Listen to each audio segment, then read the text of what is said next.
Hi friends, तर सकाळी 5:30लाच माझ्या दिवसाची सुरुवात होते. सगळ्यात आधी मी चहा ठेवते, त्यानंतर मग स्वतःसाठी थोडंसं कोमट पाणी करून घेते. पाणी पिल्यानंतर मग बाहेर येते, तुळशीला दिवा अगरबत्ती लावून घेते आणि बाहेर बघा तुम्ही किती छान वातावरण जे आहे ना सकाळचं, तर ते पहाटेचं वातावरण पाहायला खूप छान वाटतं. त्यानंतर मग घरात येते, देवपूजा करून घेते, देवांची आरती करते. सकाळी सकाळी पूजा केली की मन प्रसन्न राहतं. त्यानंतर मग असते टिफिनची तयारी. इथे जीविकासाठी शेपूची भाजी केलेली आहे. त्यानंतर दुधाच्या पिशव्या पॅकिंग करून घेतल्या आणि इथे चपात्या लाटायला घेतल्या. तर माझा जे सकाळचं रुटीन आहे त्याचा फुल व्लॉग मी चॅनेलवरती अपलोड केलेला आहे. खाली लिंकसुद्धा दिलेली आहे, तुम्ही चेक करू शकता. आणि इथे बघा सकाळी सकाळी सूर्याचं सुद्धा खूप छान दर्शन होतं.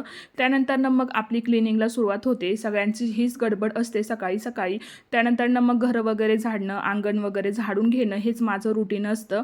तर सगळी क्लिनिंग झाली की फायनली मग किचन क्लीन करायला घेतला. व्हिडिओ आवडला असेल तर चॅनेलला सबस्क्राईब करा.